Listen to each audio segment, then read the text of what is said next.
Today is November 11th, 2019. It is Veterans Day in the United States of America. We're going to talk about that tonight, and I'm going to hear a bit from my guests about how what Veterans Day means to them right after this.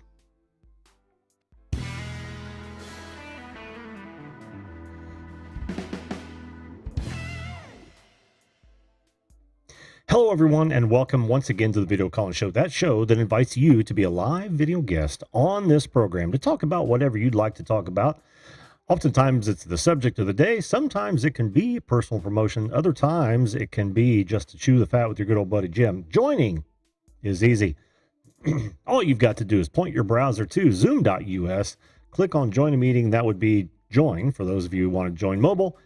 Enter in that meeting number. You will come into my green room, and I will bring you up one by one as time allows. And again, my name is Jim. I will be here for about the next hour. My job is to listen and learn more too, and about you. I'm sorry. There you go. So Veterans Day. Veterans Day is, as you can imagine, very important to me. And I know it's very important to several other people. In fact, I've got a lot of vets in that come into my chat quite a bit and have been on the show. Several, actually, which is awesome. Brothers and sisters of mine. Now, what you may or may not know about Veterans Day is that it all started as Armistice Day. And that was, what was it? The 11th hour, the 11th month, the end of World War I, actually. Yeah, the 11th hour of the 11th day of the 11th month, 1918. And that was the end of the major conflicts of World War I. It is also known as Remembrance Day in other countries, particularly Australia, I learned today on Not So Morning Show. But of course, you can imagine how important it is to me to honor those folks who have both gone before me and since I was in. It takes a special type of person to serve the country in all sorts of capacities, and that would include our brothers in blue and red, the firemen and the police departments of the world. They also serve in hazardous conditions. Oftentimes losing many of their brothers and sisters in the line of duty as well. So hats off to them, of course. But I want to hear tonight, I want to hear about your family members who are veterans. And of course, Veterans Day, or actually the celebration is for those veterans who were discharged at any level except for dishonorable. Sorry about your luck, dishonorable dischargees. But that is how this is laid out.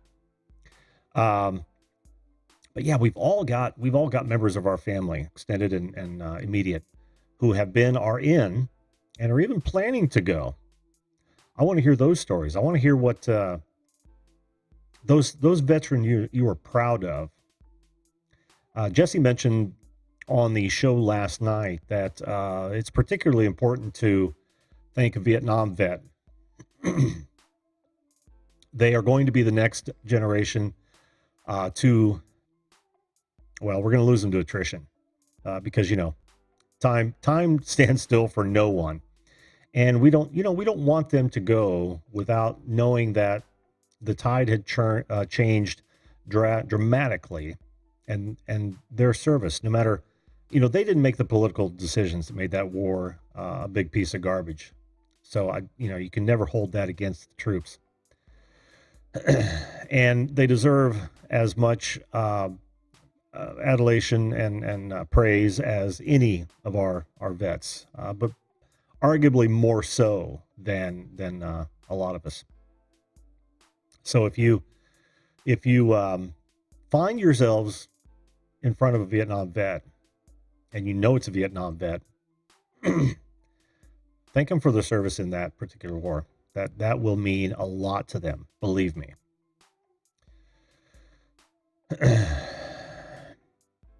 Now, this isn't going to be an emotional show. I don't think. It is a day of celebration. anyone who's willing to lay down their life to protect, let me do this. I should really do this because I don't think it's working yet again. Got to pop out the chat, and I'm going to say hello to those folks who have been kind enough to join us on this wonderful day of thanks and remembrance. We have got, I'll go all the way to the top of the list. We've got Above and Beyond Drones. How you doing, Jim? Good to see you. Flash in your pan. How are you, my friend Ed? Good to see you as well. Infinite Mua, thanks for being here, and you're welcome. Then thank you. Raven the Commentator 2001, thank you for the Happy Veterans Day wishes. We've got Brant Ariels. I'm on time for once. Good job, Brant. Good to see you. Hello, Patty Broussard. Patty Broussard just had a birthday yesterday, so if you didn't get to wish her a happy birthday, make it a belated one tonight. I'm sure she'd appreciate that. And thank you, Patty. Outdoorsy Gallo, how you doing, Chrissy? Good to see you. Good to see you. Good to see you. I'm gonna have to touch on some of these before I bring up my first guest. We've got two folks in the wings. Let's see. Oh, hi, Jesse Mendez. Now I'm over here. Jesse was on Facebook checking. A little bit of house cleaning here. I've decided to scale back a little bit. I think I'm going to only stream to YouTube, Facebook, and DLive. DLive being my leap point if it ever came to that. I find Twitch uninspiring, honestly, and Periscope's just Periscope. I don't even know what the hell's going on with that thing. That is Twitter's excuse for going too far. Gotta own everything. So, Raven Commentator says, I have lots of men in my family who are in the military. My dad was a Marine for 4 years before it came into the picture. Awesome. My maternal grandfather was in the Air Force. We'll talk about some of my family before I bring up my guest, too. It's 10:07. Wendell Live, how you doing? Good to see you, Wendell. It's been a while. Buddy, you been out of the country or something? Who else do we have that I might have missed? Viewed this. Thank you, Tony. I appreciate that, man. Thanks me for the service. Good to see you, man. Good to see you. Grumpy Vlogger. There's Mother Brother. How you doing, Lloyd? Lloyd was in. Served like some of the folks that are coming up here in a moment. And it's not just that. Oh, and who is that?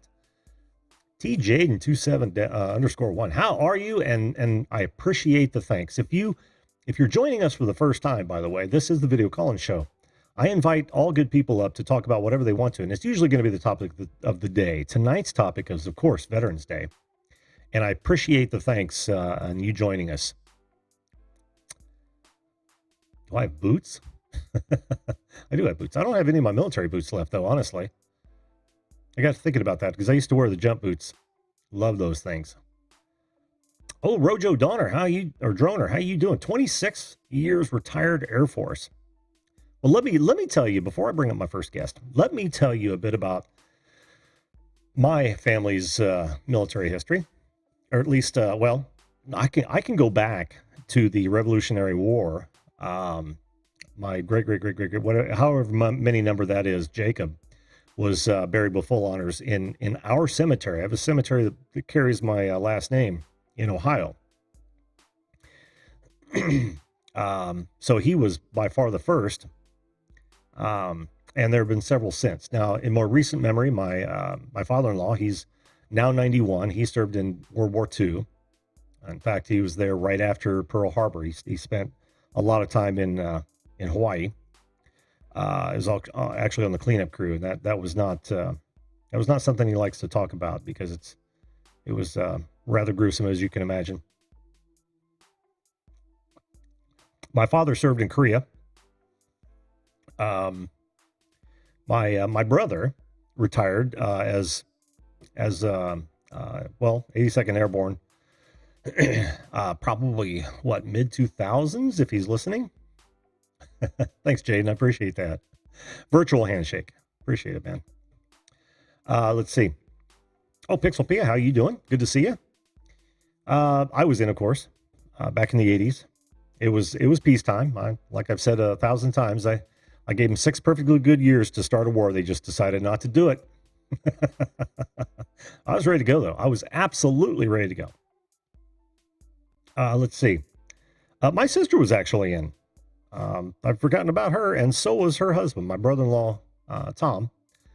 Um, he was a dentist, and I don't know what she did, but yeah, that's the only ones I can think of off the top of my head. So we come from pretty deep military. This is actually my unit patch. Okay, let's just do this. Let's bring up our guests because I shan't run my mouth for too long. Let's hide myself. Always a process, Jim. Always a process. How are you, man? Good. How you doing tonight? I'm doing just fine. Doing just fine. It's good to see you, man. It's actually been a while, hasn't it? Yeah, yeah. I tried not to bug you too much. Oh, it's not a bug, man. You know that. You know, it's funny you were talking about that. In my family, we never, like my father talked about being in the World War II in the Navy and all that, but we never talked about service. And when I was growing up, I had the Marine Corps posters on the wall and all that stuff. I couldn't wait to go in. To me, they were the toughest and all that, and I wanted to challenge myself. But my father was in the Navy. Hmm. My older brother was in the Army in Vietnam. Then I went in the Marines, and then my younger brother went in the Marines after me, and none of us had discussed it with each other. Hmm. Well, you say that, but honestly, none of my siblings and I talked about it either. We were all living in different places when we decided to go in. My brother was first. I was second. My sister was third. But we never really talked about it. I have to imagine that he drove a bit of that because it was so damn long ago. Jim, I've slept Yeah. since then, so I couldn't tell you if we actually did. But I don't remember any conversations. That's interesting that you didn't have any either. Hmm. Yeah, not one of us talked about it. In fact, my brother specifically would not talk about Vietnam. He never has. Oh well, yeah. What was his MOS? Do you know? No, Oh, no. oh, because yeah, that's not uncommon at all. Yeah, if you saw any combat, man, they come back. They don't want to talk about that. No. Don't want to talk about it. And who can blame them, right? Even today. Of course, we know a lot more about it. Back in World War One, they call it shell shocked, and it was literally just PTSD. PTSD. Yeah. Yeah, yeah. They didn't. I don't even think they had a name for it in World War II outside of shell shocked. But And now, it's funny that you mention that because I'm a paramedic and mhm. been one for 28 years.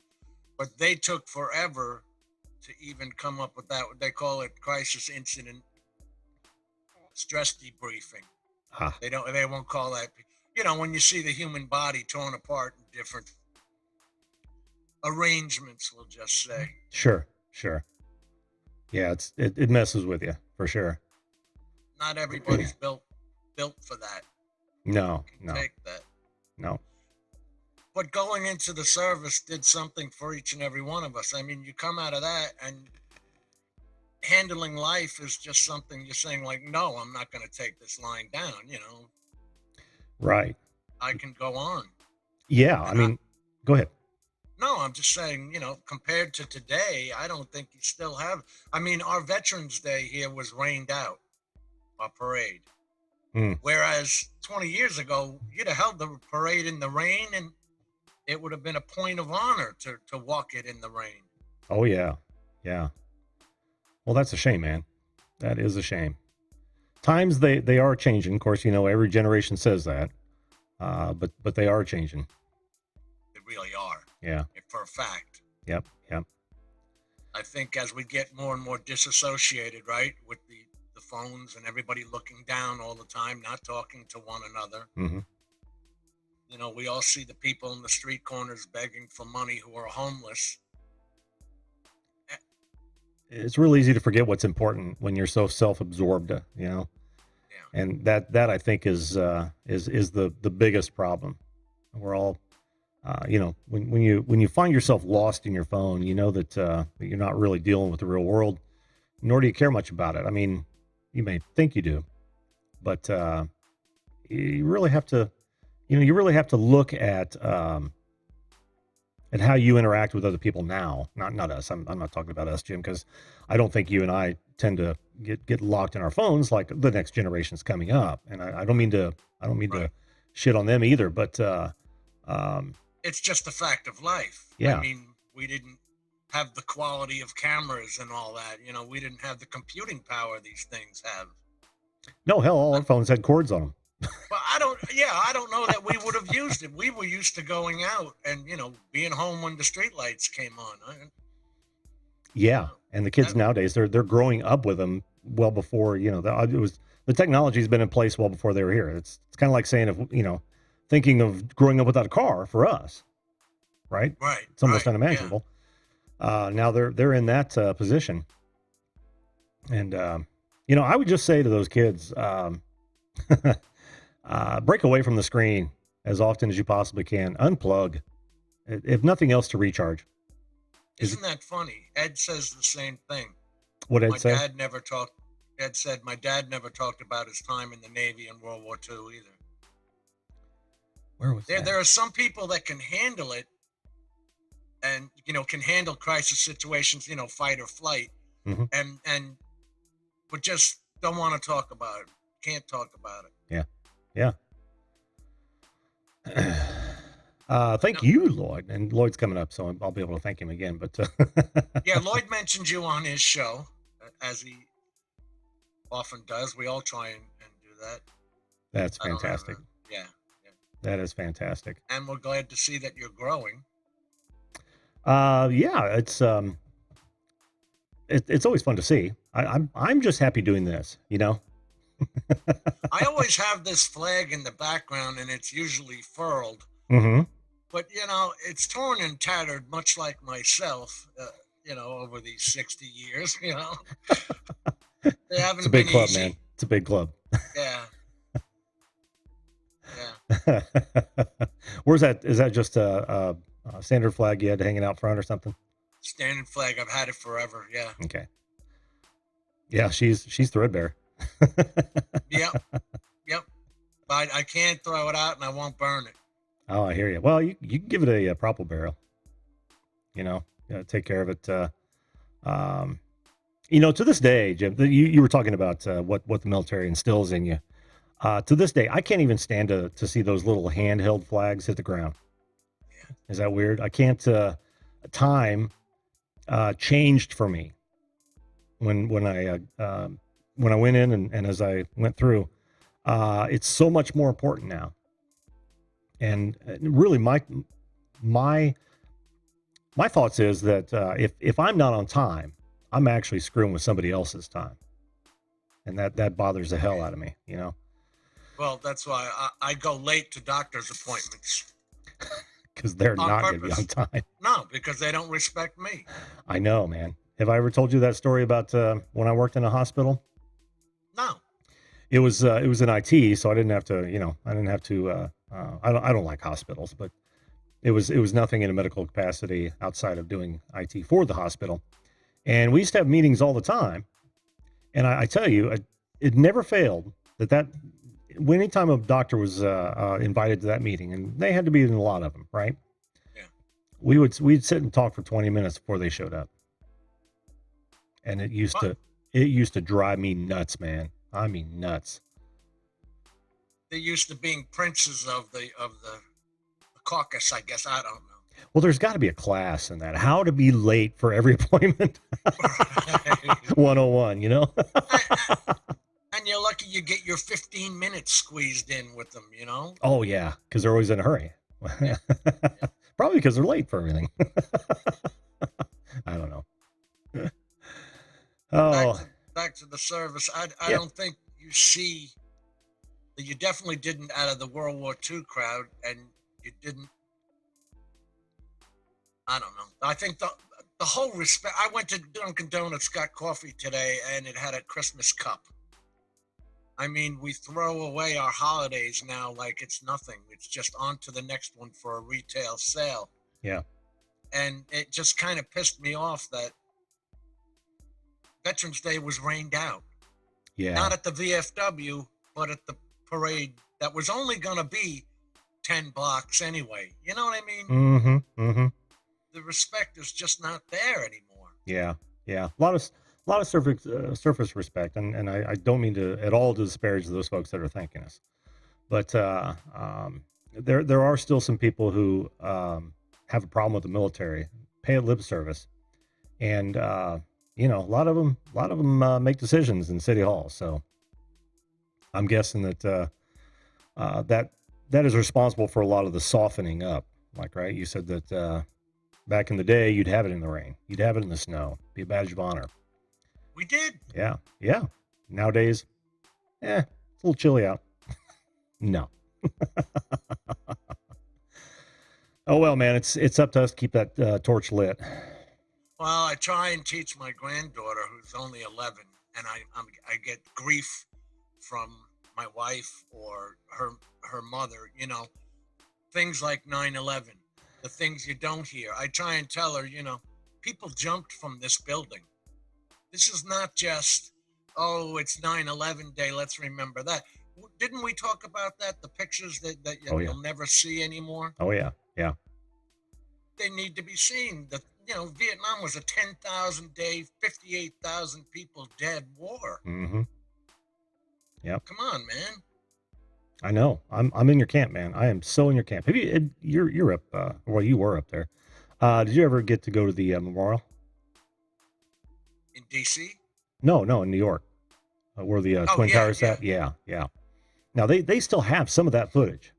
Of course, none of it's close up, but they still have a lot of that footage that they play on a loop, which I found extraordinary.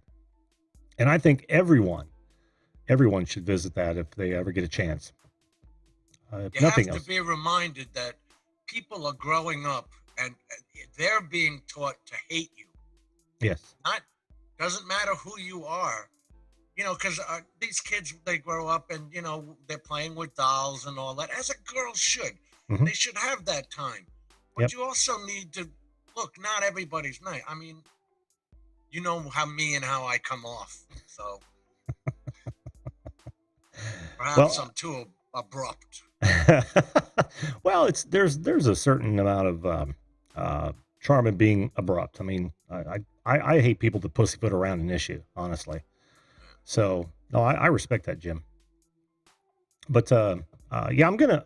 But I have to get 2 more guests in before we close this out, man. Jim. No problem. Yeah. Thanks for having me on. Hey, thanks for your service, bud, and your family as well. And wait a minute. I swear to God, I'm going to throw this friggin' monitor through the window. What's it doing? Blanking out. I mean, it literally just goes black. It's less than a year old. I got to send it back. Wow. Okay, there we go. God damn it. It pisses me off. Okay. But yeah, again, Jim, thanks for your service, man. And thanks for coming up and sharing. And stay blunt, man. I will. Well, I know Lloyd's coming up next. Thank you, Lloyd, for your service. And good night, Jim. Thank you for yours, sir. Thank you, sir. We'll see you.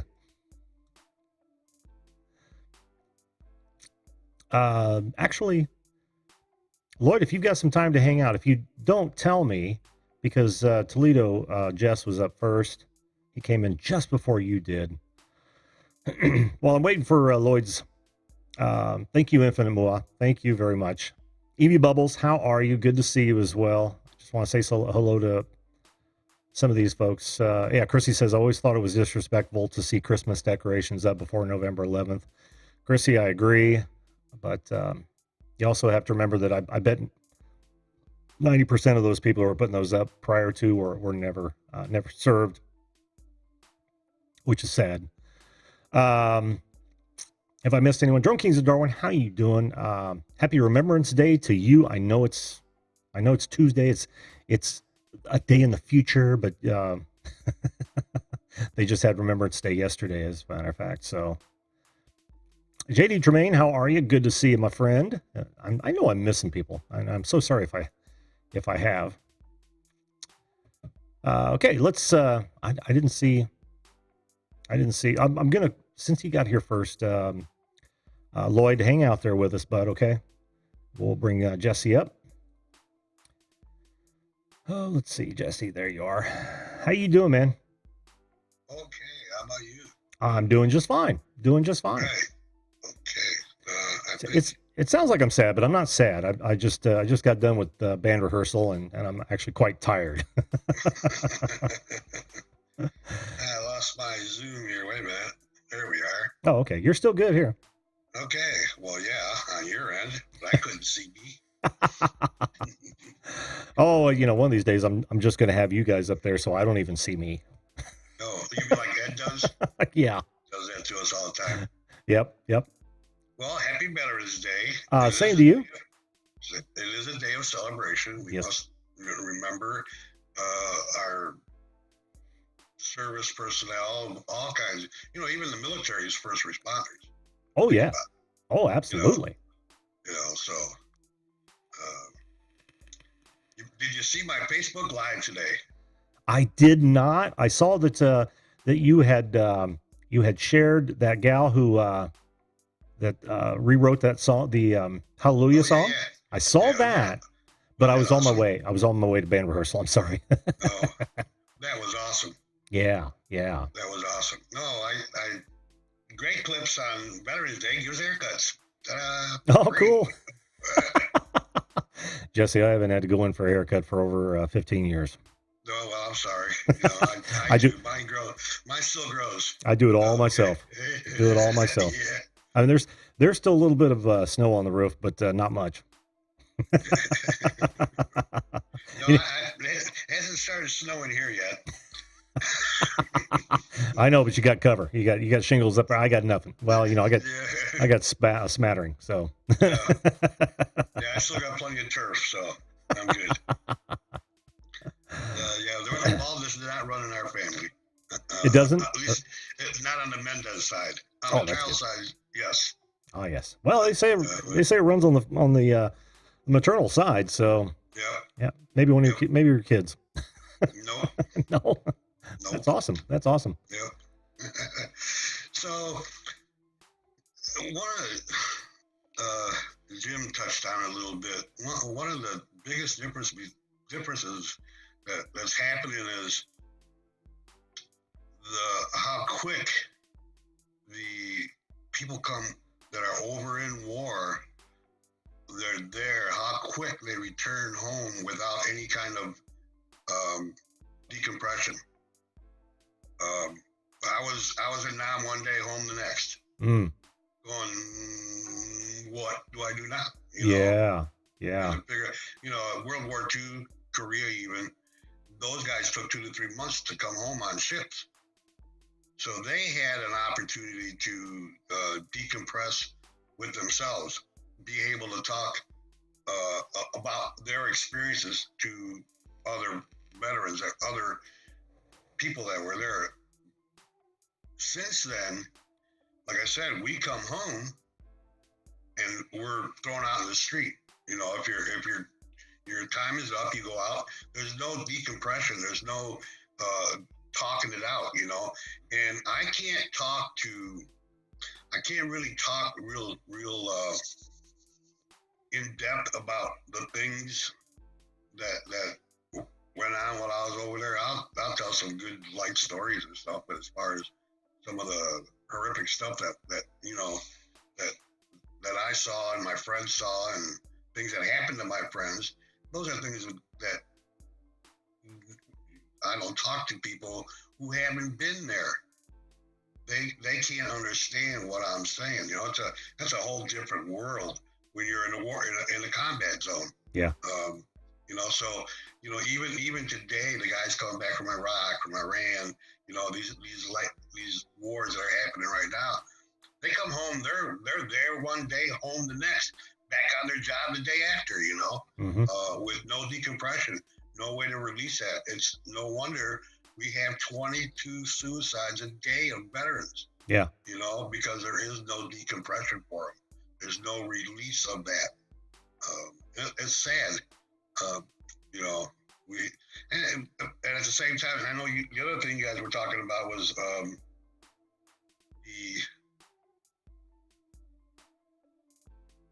the softness of this younger generation. But at the same time, they don't need to be that tough. They can fight a war from behind a screen nowadays. Yeah, You that's know, true. we don't, in today's modern army, most of the war is going to be done from drones and from across the ocean. Mm-hmm. You're not going to see the target. You're not going to see that body blown up. You won't see that stuff. So I guess you don't need hard, badass Marines anymore, or you just, because of the way war is going. If we continue to have wars, Yeah. Unless we blow ourselves all up and we go back to bows and arrows. Well, as human nature goes, I think you'll probably agree with me that we won't see that happen in our lifetime. The elimination of physical contact or conflict. Right. No. Yeah, but yeah, that will be a thing eventually down the road. I surely see that. Mm-hmm. But yeah, and you're right about not having to be tough anymore. Yeah, I mean, it's kind of a shame, and I'm sure because the military does one thing for you: it teaches you discipline. Yes. Whether you want to learn it or not, it teaches you discipline. You have no choice. Right. But well, that's for good reason too, right? Because right. Your life or your buddy's life might depend on it. Absolutely. Mm-hmm. So yeah, there will always be a foot soldier. That's true, but I think their job will be more of a cleanup situation more than actual combat. Yeah, the more automated we get. Right. Mm-hmm. And even those guys, even the foot soldier, may be cyborg in a sense. It may be a guy in a shell. Yeah, in a mech suit. Mm-hmm. Yeah, sure. They've already got them. They actually already have those. Wait, they already have them. Yeah. I mean, it's amazing some of the technology that the military has adopted. It's just fascinating. Don't worry about it, Arthur. It says 30 minutes late. You're okay, bud. Oh, you missed the first half, though. You just have to watch it again. Just have to watch it again. Yeah, right. War. What is it good for? Yeah. Absolutely nothing. Say it again. And that's why I don't sing. That was arguably one of my worst impersonations of Elvis. Give me some biscuits and gravy, baby. Yeah. Well, and I agree with Jim there, what he's saying, but I think that with the new technologies, the new ways they're going to be fighting wars, there may not even be any mopping up to do. That's true. Yeah, that's true. You never know where that's going to go. Right. Set your phasers to kill, man. Gone. Right. Yeah. But yeah, like he said, always. But like I said, it may happen in the future, but it's not in our future. Not in our future. No, certainly definitely not in mine. Maybe Ravens or somebody like that, or Sammy or somebody, but definitely not mine. Yeah, maybe. Yeah, we've already had that discussion about how things or how much things change the more they stay the same. I mean, right. It's funny to watch some of those videotapes that they've found, or film reels that they found of early color, because we've only seen in black and white, how remarkably similar their lives were to ours, right? Sure. Just absolutely fascinating. And we're talking about almost 100 years ago. So now we think about another 100 years, which takes care of the young folks in the crowd. Yeah. Those not here yet. Right. And some of them have yet to be born. It's going to change a whole bunch. But I don't think, like Jim is saying, I don't think there'll still be a need, maybe a much reduced need. I don't see the full automation happening for, maybe another century or so. I don't know, man. Automation moves pretty quick.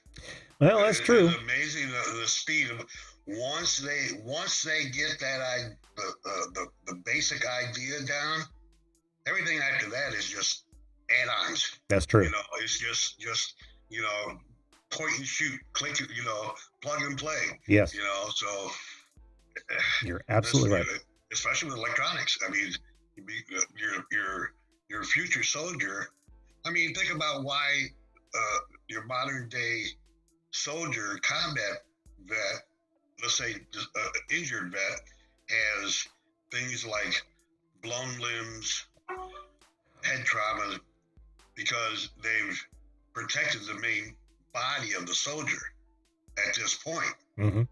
They've got that down, obviously, because, you know, the only thing they're blowing up now is the limbs and messing with the head. So now it's the natural progression would be to take care of that part, because we want to be able to keep fighting. You know, that's what it's about.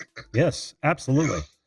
Let me take a quick minute to say hello to Basil here and Singing Tiger. How are you guys doing in D Live? Welcome to the show.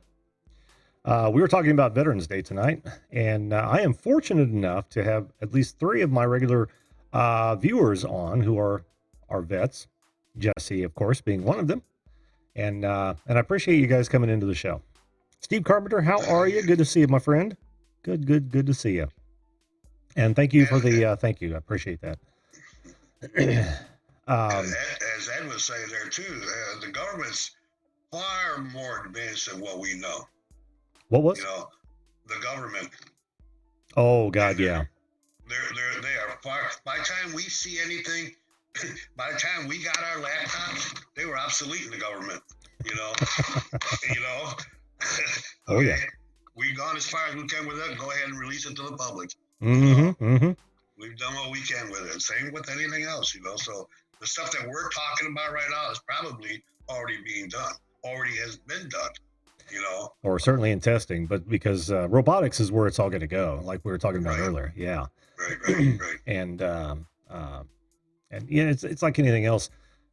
somebody develops you know, a new weapon, or even you can consider a robot a weapon. They're going to be sequestered immediately, and it'll be run through tests. And if it doesn't, it's not useful for the military, then they'll let it allow it to the open market. So, or as when the military can only take it so far, then they'll release it. Yes. To the public. Yes, you know? Exactly. And then their thing is, well, when we make it cheap enough, we'll release it. No. Mm-hmm. Mm-hmm. When the government's done with their development of it, then they'll release the safe form, I guess. I don't know. Of course. But yeah, well, they just don't need it, what we're doing now. So, you know, they have stuff that's way advanced of what we're using right now. Oh, absolutely. Absolutely. We've got another vet in the chat. Germany Travel Personal Guide. Darian, how you doing? Thank you for your service as well, my friend. Thank you for your service. Yes. And any other Vietnam vet out there, welcome home. Welcome home. Ganna's with us as well. How you doing, Ganna? I know. I baited her. Oh, you did? Yeah. I said, what? No. I said, what? No Ganna tonight? And then she come out of hiding. She said she was lurking. I saw that. Yeah. Gamer's also here. How you doing? Not a great gamer. Good to see you, my friend. Good to see you. Nag. Well, Jesse. There was one more thing I wanted to say. Okay. And I can't remember it, so I'm gonna let you go then. Maybe some other night. We'll do it on some other night. Sounds good, man. Sounds good. For you guys, most of you guys already know this, but my subjects go on for forever. You guys can always bring up one of the other shows, old shows, topics, and you know, we can talk about it. I don't mind at all. So yeah, Jesse, we can do that. All right. I just don't remember what the hell it was. I got CRS, you know. Oh man, again, that's a big club. Getting bigger every day. It happens about 3 or 4 times this show alone for me. All right, brother. Thanks again for your service, and thanks for coming on, man. Okay, take it easy. You too. All right. So, if I missed anyone in the chat, I hope not. Yes, above and beyond, it does. Military technology trickles down to civilian life. It absolutely does. And Singing Tiger, I am doing wonderful today. Wonderful. Thank you very much, Ganna. I appreciate that. For those of you on DLive and Facebook, I'm actually addressing a lot of the YouTube chats. I can't get the darn consolidator working for whatever reason, I'm not alone. And Drone Kings in Darwin says, one day I will call in to talk about Ring doorbells. Oh, man. I probably should have never let that cat out of the bag, but it's still out there. Every one of my videos, well, there's probably been 2 or 3 that I've deleted, but all of my live streams, with the exception of 1 or 2, are still out there. Even the first horrible one, where I was literally talking to a microphone for an hour, I guess. Luke Duke, how you doing? Good to see you, my friend. Welcome to the show. All right, let's. I'm going to make this, if you guys are okay with it, I'm going to make this our last guest. It's remember, it's only an hour, and and we're going to let me choose your name here. Oh, hang on a second here. I can hear you, Lloyd. Can you hear me? Why am I not hearing you? You've probably got Zoom loaded up. Can you hear me? I can't. Yes, I can hear you. Okay, you can hear me. All Yep. right, let's select the speaker. How about this? Jesse remembers now. Yes, I know, Luke. I'm in Indiana as well. It Okay. did snow here. It pissed me off. Yeah, you can hear me though, right? Oh yeah, can you hear me? Yeah, I can. I had this because I use Zoom for mine too, and I had it set up. Had my audio line, you know how it is. I know exactly how it is. Until you actually get in here, you can't do anything with it, because I couldn't. Yeah. All too well, my friend. All too well. Yeah. So Lloyd, how you doing this fine Veterans Day? I'm staying warm. It is flipping cold in Oklahoma right now. We got slush in our streets, and it's been like that. We've had rain, snow, sleet, and ice all at the same time. Oh, how awful! How awful! Yeah. At least ours limited itself to snow. Well, I would have been happy with the snow. But I'm doing good. I had a really good show tonight. Had a bunch of veterans show up tonight for my show. Oh, awesome! And yeah, it was awesome. It really was. And I first off, let me thank you for your service. And, and right back at you, buddy. all of the other veterans out there, thank you. To the Vietnam veterans, welcome home. And yeah, it's I grew up. I did a video for Veterans Day. I put up one today, and I went back to World War I to my grandfather.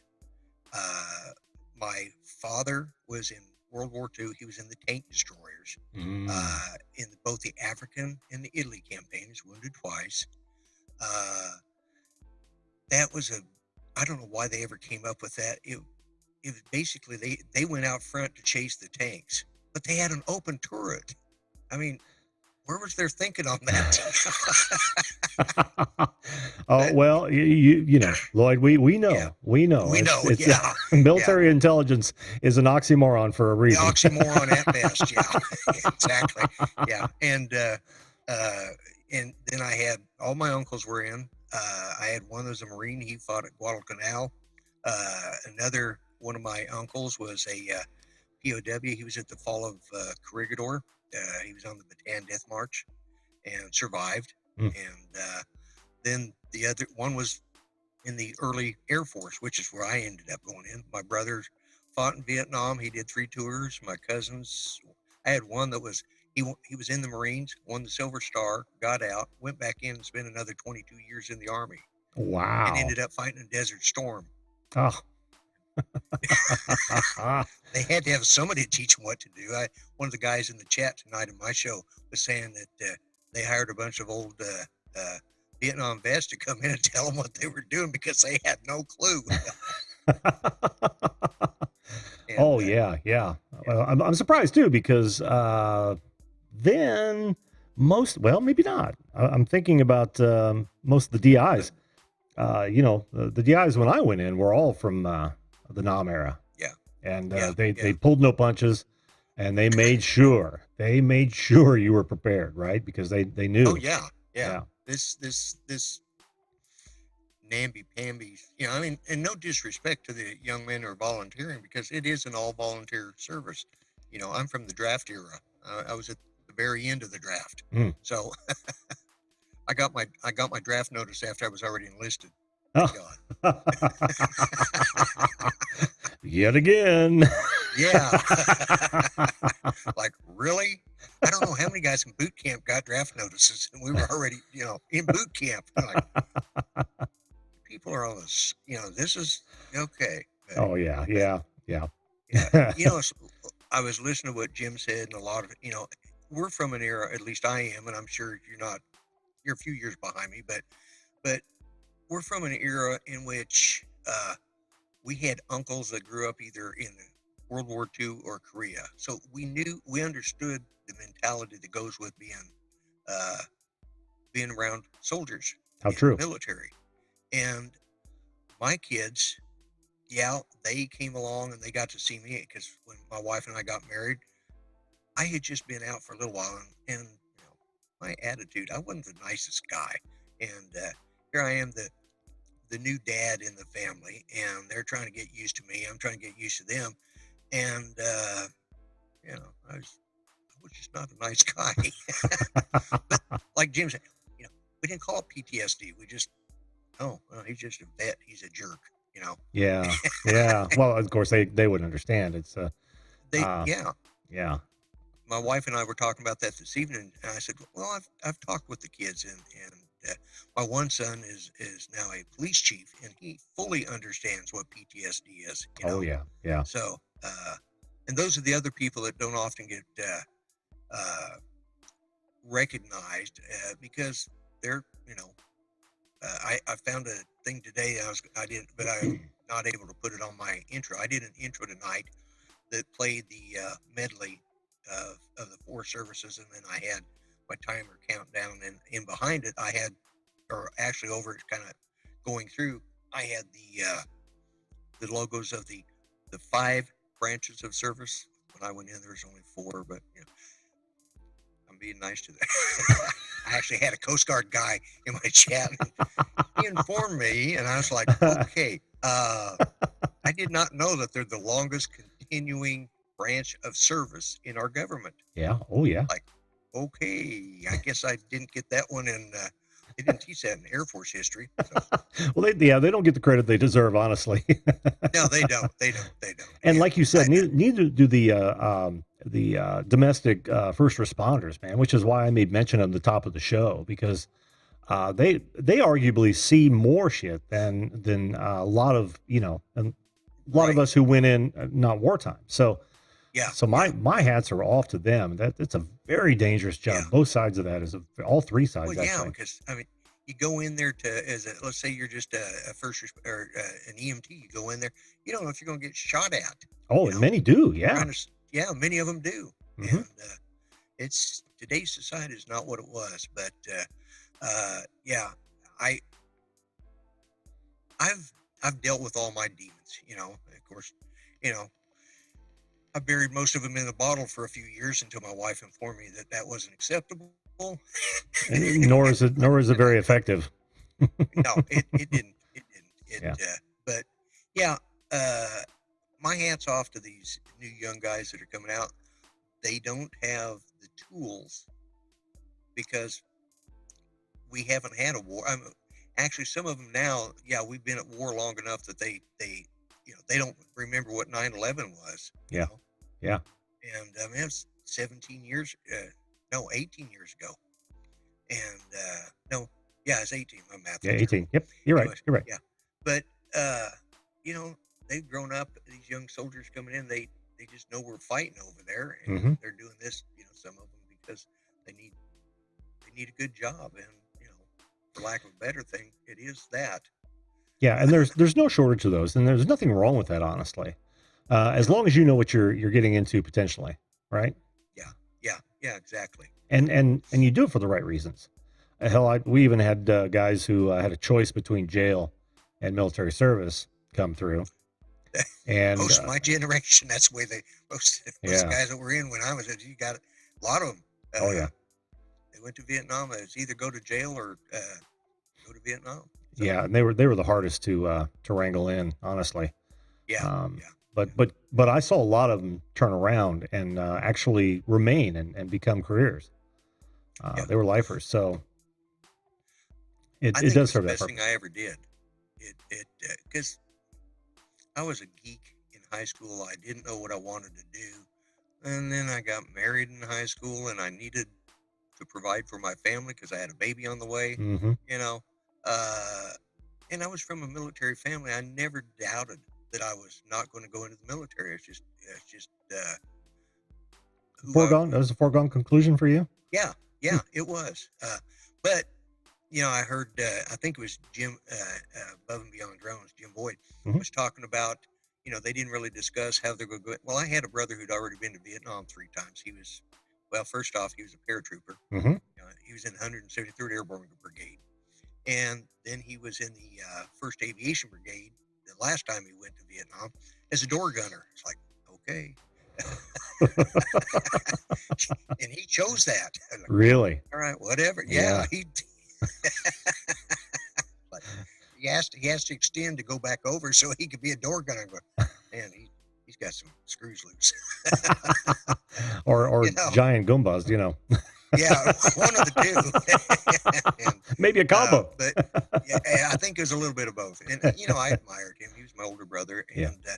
But the one thing he and my father both said was, join the Air Force. Hmm. They got the best food. And he's right. We did. It's funny you say that because I always thought the food was good, even the field food. Now we were on the end of sea rats, so we had to eat a lot of sea rats before the MREs Right. came in. Yeah. And But we didn't even have MREs. yeah, the MREs, they were deluxe luxury stuff. Man, that was living large, especially if you had a Yeah. truck engine nearby where you could heat stuff up. Right. But no, I didn't mind the sea rats except for those godforsaken crackers, man. Those things were food of the They devil. were like rocks. Oh God, they were awful. God, were they Break a awful. tooth on those. Yeah. Terrible. Yeah, and if you ever were able to get them broken up, man, they tasted like dirt. Yeah, exactly. Yeah. We had in boot camp, our chow hall. I was in the last of the World War II barracks, and we had a World War II chow hall down at Lackland Air Force Base. For some reason, they called it Happy Valley. I had never understood the joke about that. But Irony. it was, it was irony for sure. Yeah. They had a big welcome to Happy Valley. Like, are you kidding me? You guys are twisted. But anyways, our chow hall got shut down by the health department because it was serving unfit food. Oh, And man. and then we lost one of our drill instructors because it turns out he and another drill instructor from another flight, or platoon as you would call it Mhm. in the Army, from another flight, they were going out and they were hunting jackrabbits and selling them to the cook and taking chicken home. And they were all splitting it up, and they were bringing in these rangy jackrabbits. That's what we were supposed to be eating for chicken, and I knew better. Oh my God. Oh man, that speaks so much to the diets of the other 4 branches. If you say Air Force was the best and you're eating jackrabbits, man, what the hell were we eating? I know, exactly. Yeah. And that's all you can do is tell the funny stories, because the other ones you just Yeah. you try and get past. But that was one of the things I remember from boot camps. Like, oh my God, that was, yeah. And to this day, I can't eat rabbit. I just can't stand it. Bet. It's just like, Well, I had chicken 3 days a week. yeah. Well, you need some It was domestic. rabbit. You need some domestic rabbit because I can't imagine jackrabbit. But jackrabbit to me would probably come off a lot more gamey than your standard. Yeah. Well, I grew up in Colorado, so I knew a little bit about what gamey tasted like. Oh yeah. So, Oh yeah. so I said, this is not chicken. I've had chicken, and this ain't it. That's what I anyways, say I'm every sure you time I got go to a Chinese restaurant. Exactly. I always think of that song, Cat in the Kettle of the Peking Moon. Yeah. Oh Lloyd, yeah, I do actually. We've got another vet who is a regular in the chat, so I'm going to bring him up. But Lloyd, man, it's always good to hear from you, brother. Yeah, and thank you for everything you do, man. I appreciate it. I appreciate what you've done for the country. And to all the vets, thank you guys. That's all I really wanted to say tonight. And I'm going to get out of here because I'm tired from my show. I hear you, So, man. I'm going to go back and watch those, by the way, and you guys should too. all right. Thanks All a right. lot. Thanks for your help, your Right. service, brother. Okay. You too. You too. What a great guy. Have I missed anybody in the chat, guys? Pull my pork barbecue. Hello, how are you? I love that name. Pull my pork barbecue. That's awesome. David, the producer, how you doing? It's up to you, is my friend. In the woods with Wolf. Don't see the problem with eating jackrabbits. Well, you know, I don't either, especially in a pinch. But if I'm going to mess hall, I don't want jackrabbit. I just take rabbit because I love a good squirrel or rabbit. Guys, I can't tell you how many times I've been out alone in the woods, a little bit hungry, popped a rabbit, and had a wonderful dinner. Wonderful dinner. Steve Carpenter says, hey man, Lloyd, grumpy vlogger, granddad, dad, uncles, all in different branches of the service too. The younger today have no clue what was done for them. That is so true, Steve. Welcome to the show, by the way. That is absolutely so true. And it is an appreciation for sacrifice that drives a lot of this pride and the thanks involved with my brothers and sisters. And you know, it's up to you parents to be helping your children understand what that is, because you know the government schools aren't going to do it for you. So it's on you. It's literally on you. Make them aware of the sacrifices that have been made. Make them aware of the past so that they're not doomed to repeat it. All right, enough of that soapbox. Let's bring up my last guest tonight. This will bring us a little over, but that's okay. This is a special day, and I am just fine with that. So, Jacob, how are you tonight, my brother? Wait for him to... Oh, you got to turn on your microphone, pal. Thought I saw your microphone on. There we go. Sorry about that. No, that's okay. Can you hear me? I absolutely can. I'm kind of delayed on this other stream. All right, we're good to go. Gotcha. Fantastic. How you doing, my brother? Good. How are you? We on the air? We are on the air. Yes, absolutely. Awesome. Well, first of all, I saw you. I've been kind of all over the place. I got a couple new segments going on, but I saw that you were doing some on Veterans Day, so I wanted to make it a point to stop here and say thank you very much, my brother.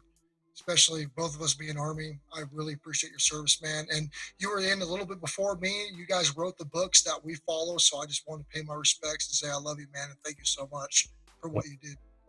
Well, thank you very much. And right back at you, my brother. Right back at you. Thank you. I don't know if we wrote the books. I would say that it was probably a few people earlier than me. Yeah, well, the grumpy vlogger, I mean, his stories, I was sitting there, I was listening to it. I'm like, when he said jackrabbit, I'm like, man, I'm all about that jackrabbit. I'll take some jackrabbit before some MRE crackers any day, man. Oh, any day. You know, but if I'm going to the mess hall, I want some good stuff. If I'm out in the field, I don't care what it is. I've eaten some real crap. I think absolutely. I think I've told everybody the story about whenever we go to the field. The way they made coffee was they would take those huge 4-burner stoves that sat on the ground, and they had this huge pot. And I don't know how many gallon it held. It had to be 2 bathtubs. They would fill it with water. They would take 4 coffee, 5-pound coffee cans, crank them out, throw them in there, literally dump them straight into that water, stir it with a big stick, and that was our coffee for the day. I kid you not, man. I believe it. I believe it. I don't even need a fact check that. I believe you 100% on that. It was some of the worst coffee I'd ever drank, and yet I had gallons of it. Yeah, you know, and it's funny too. So what years were you active? 84 to 90. Oh yeah. So you guys absolutely wrote the book on this. I mean, matter of fact, you guys from I believe it was the grumpy vlogger that was on before. I mean, with Vietnam and everything as well. I mean, they wrote a lot of the TMs and FMs, the training manuals, the field manuals that we studied. Oh yeah. And nothing really changed from the time that you were in until the time I was in, until after Gulf War was done, and there were some changes to our training. But we were still training, very closely to Vietnam tactics, even when I was in. And my first year of service was 2003. Yeah, yeah. Well, mine was close enough that man, I can't tell you how many of the WW2 manuals we had to go through. Oh, no kidding. Oh No, yeah. I didn't know that. That was still going on during your time. My guess would be that that those NOM manuals were being written when I was in. That makes sense. Yeah, because that my radio, because it's field radio, was was pre-NOM era, if you can believe that. Well, so you were RTO? No. We were Signal. We were the guys on the hill. I'm sorry. You're a Signal Corps. I Yeah. apologize. I thought you were saying you were RTO. And Oh no. I didn't even know, because you guys were like pricky sevens, right? Oh, Angry 103s. Oh wow. Yeah, and those. Well, the legend always had it too that our unit lasted all of 45 seconds in NOM. How is that? Yeah, when Well, I guess it's a little bit more than an officer, so I guess you're doing okay. you get to permanent party and you're told that kind of shit. It's like, oh yeah, okay, start a war. This ought to be good. Oh man. Well, it's funny because you talk about the coffee segment, right? So I went in. So I went from BDU to DCU to ACU, and then the ACU 2 or whatever came out when I got out. Mm-hmm. And so for the people that are here that are not veterans, so matter of fact, you were what OD Green and BDU, right? Yes, You were, OD Green when I went in, BDU the rest of the time. Okay, so for the people in the chat that are not familiar with this, so the OD Green was the green, like the olive green uniforms that the military used to wear, and then they went to BDU, which was like the woodland camouflage. Yes, which are the greens, the blacks, the light browns, and just like in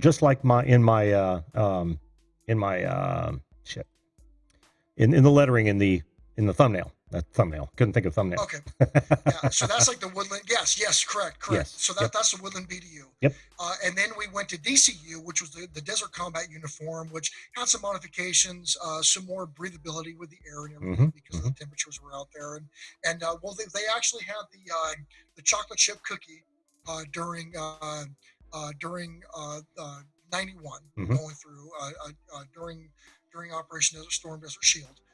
Which literally looked like chocolate chip cookies. Yeah. And then we went DCU, which is Desert Combat Uniform, and then we went to ACU, which was the Army Combat Uniform. So, the crazy thing is that while I was in, I not only went through the uniform changes, but I also went through the meal changes, because I believe the Angry Vlogger was here during the C rations and that era. And then from what I caught on the chat was they were introducing the MREs. That was during my era. They were introducing the MREs. Mm-hmm. And so when you talk about the coffee thing, I'm sitting there. I'm like, we were in the field and we had kind of the more advanced MREs, the meals ready to eat, which is what MRE stands for. Yep. And and so we'd never do the coffee, right? We would take they would have and it was Folgers from what I remember, the red packaging. I think you're right. Yeah.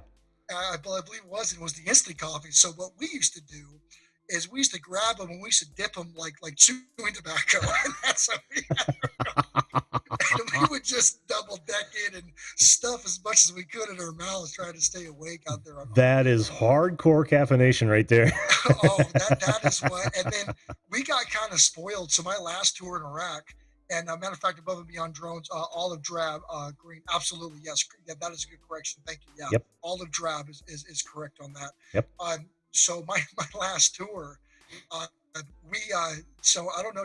Have you ever heard? And I don't know if anybody in the chat's heard, but we had this company called Rip It Energy Drinks, and so they would send, just absolute cargo plane loads of this stuff over there. We had more energy drinks than you could ever imagine, and a lot of us, that was the only way that we operated, was just shotgunning these Rip It drinks they were the sponsors of warfare, and they're sold in dollar stores now. No, they're not even worth $1 anymore. But so Rip It's, that was a major contributor to American soldiers going out and staying awake. Holy cow! I had no idea. Yeah. If you talk to anybody, especially when it comes to Operation Enduring Freedom, Operation Iraqi Freedom, and if you just show them a picture of Rip It, you'll have a 2-hour conversation about that stuff. That was coursing through our veins, man. That kept us awake, especially during patrols and convoys. Oh, I bet. Oh, yeah. Yeah, because I wish we had something like that. All we had was coffee. I'll never Yeah. forget when I was in CP, I would literally, we had a 35 cupper, and I would drink that entire thing on an overnight shift, every Well, I overnight believe it. shift, Well, just kill it. CP duty, trying to stay awake in CP duty is just that's a mission upon a mission. No, I not hated CP. yeah. Well, yeah, that's a little bit different in my unit where we were. They had the command center, right? Mhm. Um, and that's I happen to be the ranking overnight, so Like NCOIC. yeah, yep, Oh, okay. yeah. Okay, that makes For sense. the evening shift, only on occasion. I did a whole lot of different things when I was in. I think I've talked about being a driver for one of my butter bars and things like that. I tried to do. In fact, I even acted for one of the training films. Oh, no I'd kidding. forgotten all about that. Yeah, yeah. So are you like Tracom or No, SOCOM? Or? no. They just came out and thought they needed to shoot some stuff and gathered anyone who wanted to do it, or uh, volunteered. And Told. yeah, and it wasn't so much that my entire unit stepped back and I was out there in the open, but it was like, oh yeah, you, and I got picked. But it was kind of fun actually. It was a stunning good looks, Jim. I mean, the stunning good looks. I mean, that's kind of a curse. Well, yeah. I hope it doesn't exist anymore, honestly. The modesty. Oh, that's awesome. That's awesome. I mean, yeah, no, today, I mean, it's cool. I actually did a video earlier. I mean, not trying to sell promote or nothing, but No, go right ahead. When it comes to veterans, and this is one thing. So, I mean, you have a fairly large veteran audience from what I've been able to tell. So a lot of people, we kind of just gravitate to each other. We do. From what it's like. And here's the thing, man. And a lot of people, I actually had somebody comment earlier today that was kind of having a hard time. And I just want to make this, not to get super serious in this or anything, but I mean, don't ever forget as a veteran, don't ever forget that you have a bigger family than you ever think that you ever would. All of us have got you. We all support each other. Matter of fact, seeing Jim's show tonight as a veteran, I'm going to come here and at least just thank him either in the chat or being here live. And so don't ever think as a veteran that you're alone. If you ever need help, if you ever have anybody you need to talk to, vent, whatever, get a hold of any of us. We are all brothers. We are all sisters. And so that is something that don't ever forget during this veteran day. Have a good time, drink a beer, celebrate. I mean, get the recognition you deserve, but don't ever forget that everybody's not alone when it comes to this. That's a good point to bring up, Jake. Appreciate that. Most people are aware of the legions and the VFWs. I don't know. They never pushed us to any sort of organization. Strange enough, because I served in peacetime, I don't have that same experience. Just boom, boom. But it was literally soon as I had my DD-214 in my hand, I was done. Right, there was no going back into the gate for a while. So it was like, what do I do now that I'm a civilian again? Not to the same degree, I'll say, but nothing was ever talked about. Resources on the outside. Mm-hmm. And I wonder that hasn't been the case forever, especially given, the troubles that a lot of vets have coming back. Well, you actually would have a good handle on at least a fairly recent example, wouldn't you? Yeah, my last tour, I'm a multiple combat tour. Mm-hmm. So my last tour was in Iraq in 2009. That's when I went to reserve duty for 2 years. I got my DD-214 July 24th of 2011. I can't remember my wife's birthday, but I know that damn. Isn't that strange? It really is, and it's crazy. And I know I'm going to sound like a horrible person right now, but I could not tell you what day my daughter was born, but I can tell you when I ATS. And my daughter's 2.5 months old. You would think I would remember it. Oh, you will eventually, believe me. Well, yeah. I mean, the thing is, because she was supposed to be born, and my wife's a veteran too. She was security force in the Air Force, so we're both vets. Well, thank her for us, will you? Oh, absolutely. Yeah, I'll thank her a little bit later when this is done. But when it comes to, my daughter was supposed to be born during our anniversary, so I'm like, yes, right? Like, let's do this because I'll just remember one day, and I got both of you guys. However, my daughter decided not to do that. But to go to, especially go to recent conflict, and here's the issue, right? I was combat arms. I was 19 Delta. I was 11 Bravo. So in case the people in the chat don't know what that is, a 19 Delta, I was a cavalry scout. I was forward reconnaissance for the armored division. And so I would go out in small 3-man teams. I would observe the enemy. I would observe enemy movement, troop movement, equipment. I could call for fire for artillery if it was a small contingent that I could take care of. So I operated I kind of operated, kind of doing my own thing as long as I was within mission parameters, and I followed the op order, and I got things done. And I made a discretionary call if I could eliminate the threat by artillery or by support, or go back to the main element and lead the main element to complete the objective. And so that was my first MOS, and then I switched to 11 Bravo, and I became a forward observer. It's called LRPS in the Army, long range reconnaissance or long range surveillance and reconnaissance for the infantry.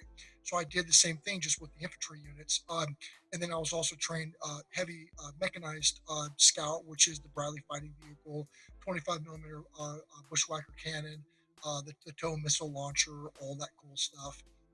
And then also I was light, so 1151 Humvee.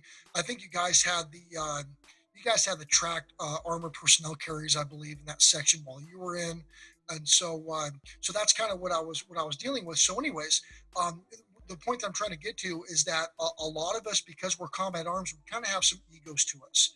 You know, the whole theory of, you've got soldiers boots on ground, and then you in the army you've got infantry, and then you've got everybody who supports the infantry kind of mentality.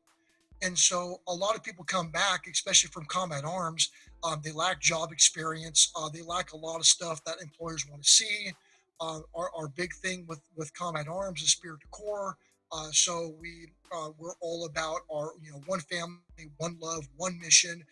We all have each other's back. However, the mission's more important than anything else.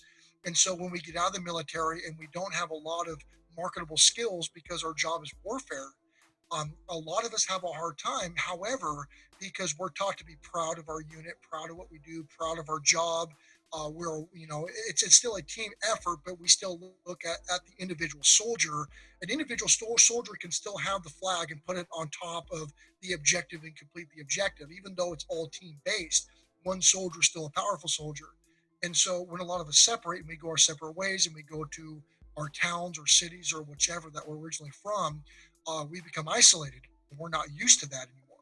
We're used to always having a brotherhood. Mm-hmm. And so a lot of the soldiers I see that come back, their identity is through that ego and through that job that they had, that they feel that asking for help or reaching out or talking to somebody is a weakness. And a unit is only good as its weakest link. So nobody wants to be the weakest link, because that is something that needs to be improved. And so a lot of guys' egos will stop them from talking to people. And the problem, and that's why I love Veterans Days, and I feel that it's a really good opportunity for us vets. And even though I'm not an older vet, I'm still a lot older than the guys that are serving right now. We offer a chance to, hey, if you need to talk to somebody, whatever, reach out, talk to a brother, or a sister of arms, because I understand you understood what I went through, and the guys that I talked to understand what I went through. And so it's like a fraternity almost. Mm-hmm.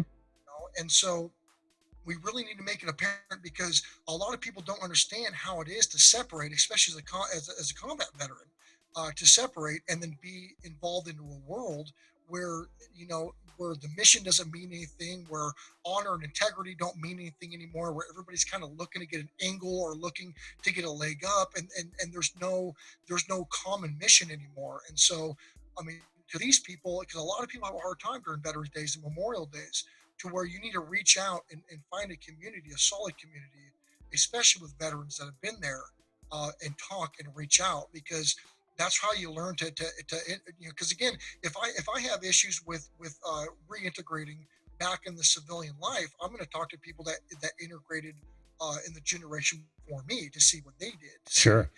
And it's a big learning experience. And so eventually, with maturity, a lot of these egos will be put aside, but we still have over 22 veterans a day are taking their own lives. Mm-hmm. And that's something that needs to be looked at and needs to be talked about. it's a tragedy, and all that is fantastic, and I would suggest that anyone having trouble do exactly that.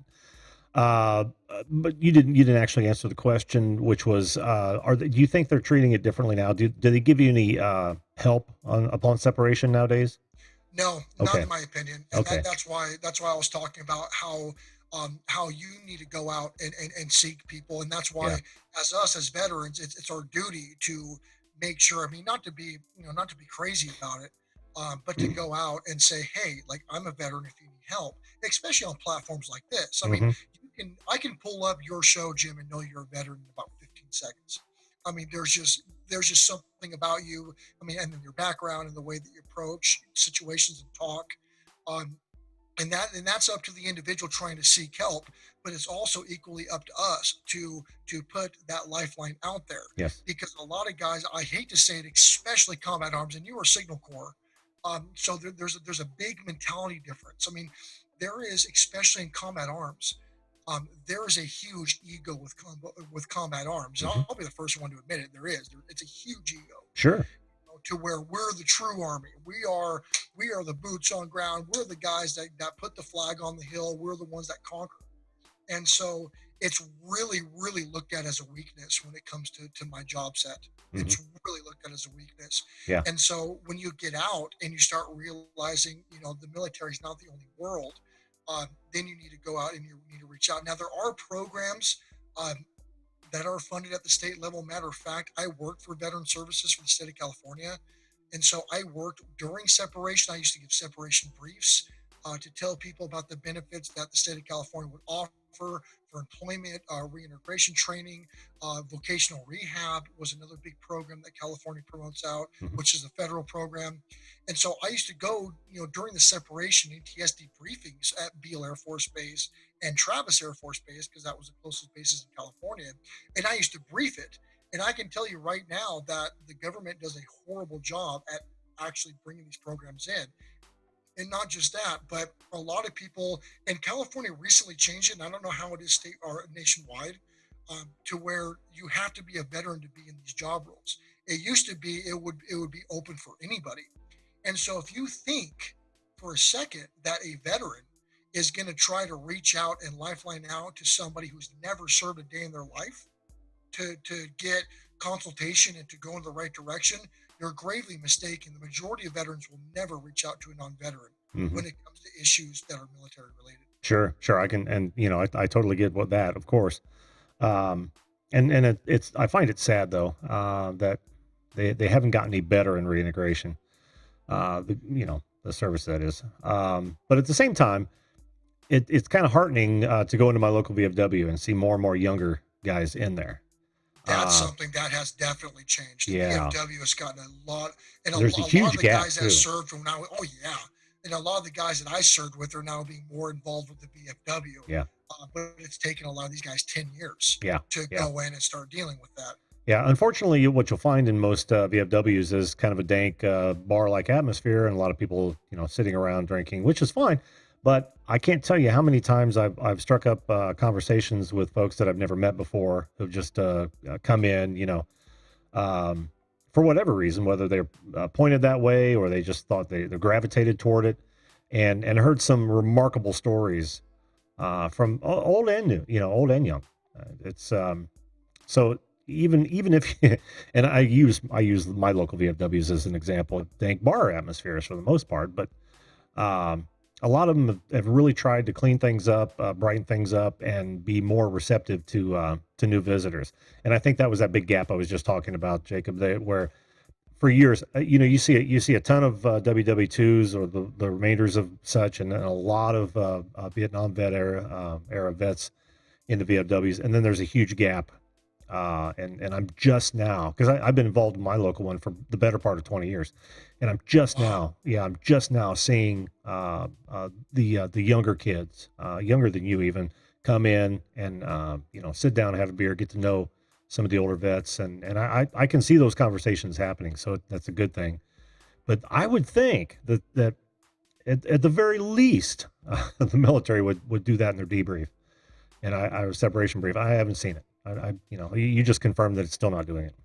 No, they're not. I can tell you right now, I have legitimately done separation briefings and have never brought up the VFW. Hmm. So, I mean, I can tell you like flat out Hmm. that does not happen at any one that I've ever attended or anyone I've ever done. Hmm. And I think the VFW, the VFW, and not to get political, but I think the VFW is a lot like the Republican Party when it comes to how people see it, to where Hmm.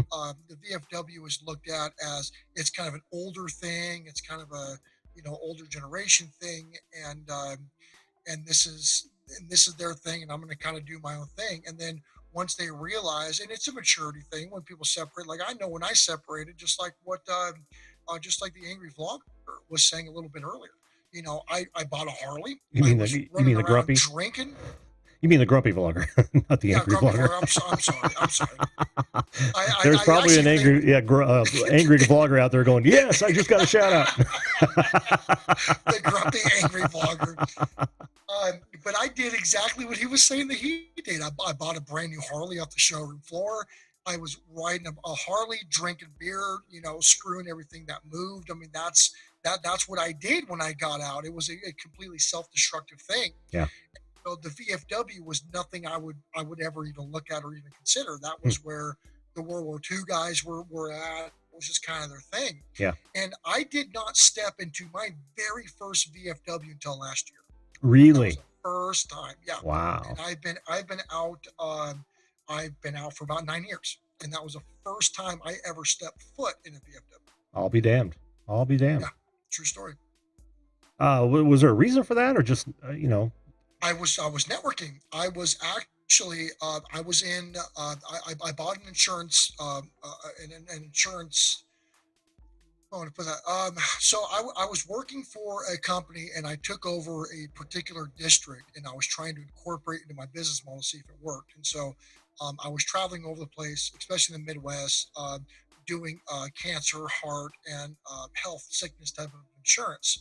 And so I was going out and I was doing this branding and building this team for an organization. So I would go to a higher level to where I could outsource management, and then it would just be something that would grow and go on its own thing. So I went to the VFW because studies were showing that cancer, especially when it came to like Roundup and the type of industrial farming practices, cancer was relatively high. It was about 2.5 times the national average. And so, and I'm not exactly sure where you're at, Jim, but I was working in Nebraska and Kansas. And so there's a very large veteran community in the quote unquote flyover states. So there's a ton of VFWs. Any town out here has got a VFW, no matter how small. And every town, and this is something because I'm originally from California, so I'm not used to seeing a bunch of veteran murals and stuff like that. Well, in the Midwest, the town could have 90 people in it, and they all have a veteran mural somewhere. Well, I'm in Indianapolis, and that is true here too. Yeah, all around Indianapolis.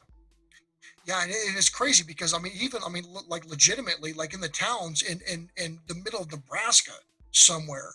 I mean, it could have, like I said, 90, 100 people, and still in their local park, there won't be a veteran mural. Yeah. And that's something that I really thought was cool because I'm not used to seeing that. So I stopped into a VFW to network and talk to some other veterans because a lot of the veterans came back, went to the family farms, and kind of lived their legacy because that's what they all do out in the Midwest. Sure. Well, let's just say the majority of them do in the Midwest. And so I went to VFW. I didn't even know VFW served alcohol. I had no clue. So I went in there and it was a bar and there was like 2 or 3 lanes of bowling.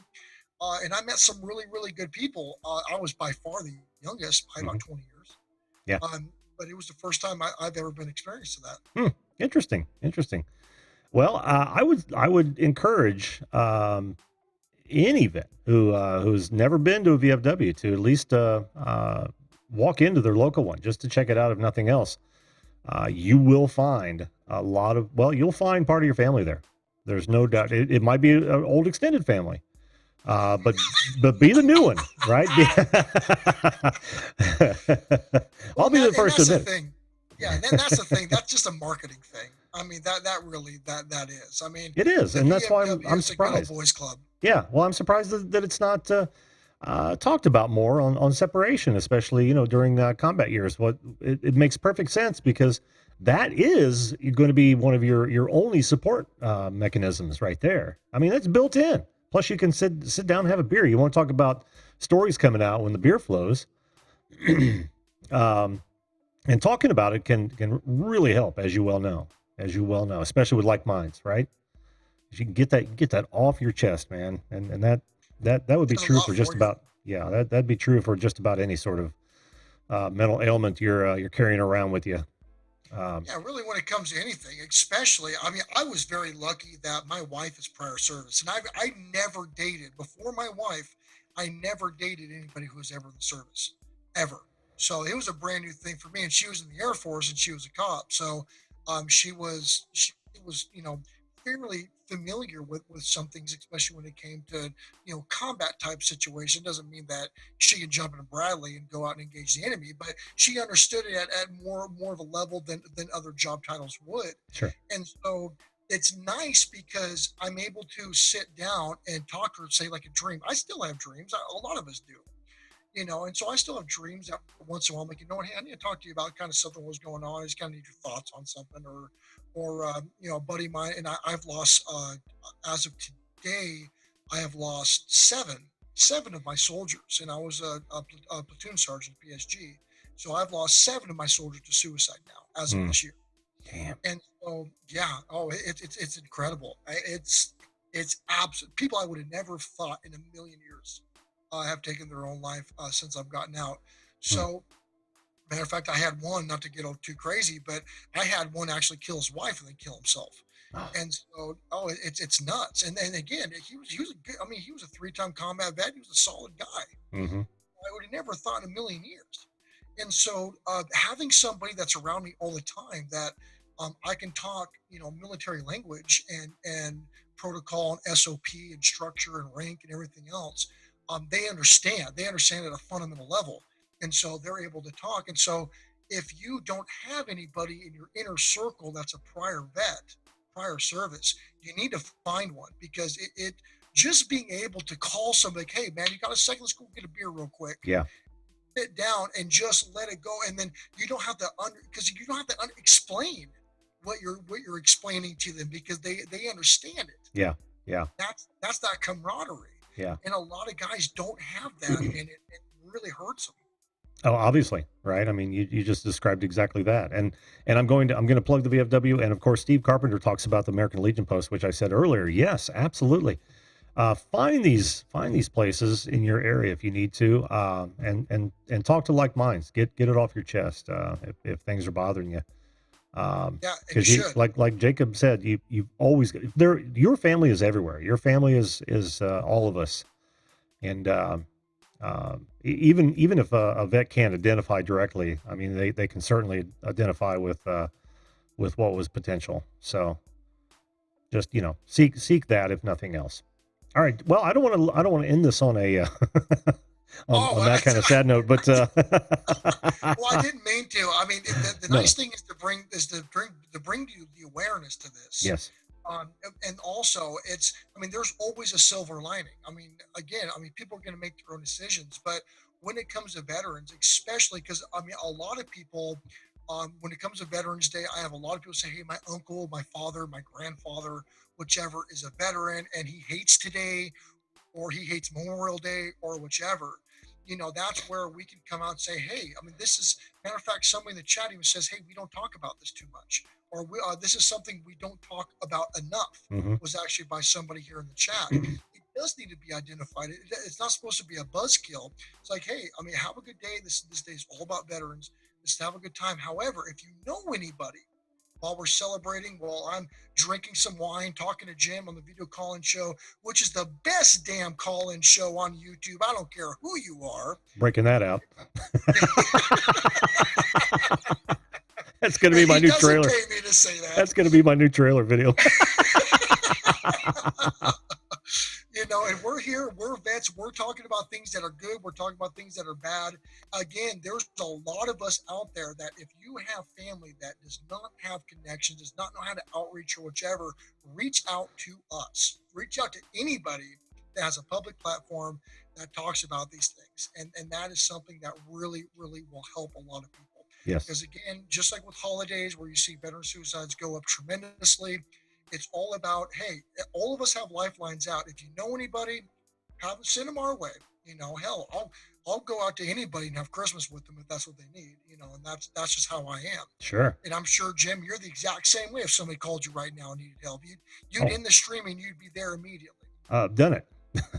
Well, there's the proof right there. Absolutely done it. So yes, absolutely. That's great. Let's leave it there, because that is a great PSA of sorts, and I like where that ended up, Jacob. Perfect. Sir, once again, well, I didn't mean to call you sir. You worked for a living. I do work for a living, and my parents are married. Damn it. Man, it's so funny when you start talking about this, how much just rolls right back into your oh, I tell you what, man, your cerebral cortex. It's so hilarious. Well, again, Jacob, thank you so much for your service. Thank your wife for us, Mrs. Billett, and thanks again for coming on and sharing, man. I appreciate it. Awesome. I appreciate it, Jim. Thank you so much for having me. No problem, dude. Talk to you later. Later. Well, there you go, folks. That's I think that was a fitting tribute to my brothers and sisters who have and will serve. I hope you guys enjoyed it. I really do. I saw a lot of good discussions in chat. I'll probably go back and read some of those. I didn't see any that were particularly targeted to me. Thank you, Steve. I appreciate the kudos on the show. And Steve, I did talk about the American Legion. As the youngest by 20 years. Yeah. Okay, great. Yeah, I'm gonna have to watch that later. So, guys, don't miss tomorrow night's show. We're gonna talk about your first gerb. I want to hear about your experiences with your first jobs. Yeah, I had to get that that South Park thing in there. But yeah, everyone is, most of us, some of my guests have never worked just yet, but that's okay. Those of you have worked before. I want to hear your experiences, and that ought to come up with some great stories. Thank you very much, Chrissy. Said I nailed the show with these fine guests. These are some of the best people I know. You guys are some of the best people I know. Most of you I've talked to either on the show or in private.